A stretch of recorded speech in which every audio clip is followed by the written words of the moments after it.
O sea, yo, y es impresionante, la verdad, para mí, porque sobre todo o sea, por la cantidad de falantes que tiene la lengua, que hay una literatura tan diversa con tantos y tantos escritores eh, que escriben tan bien y es impresionante y yo, o sea, cada semana estoy descubriendo cosas nuevas.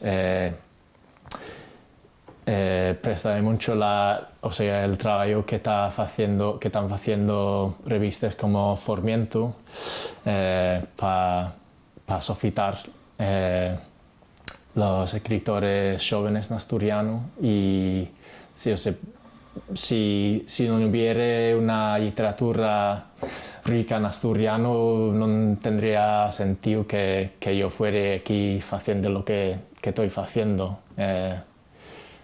Sí.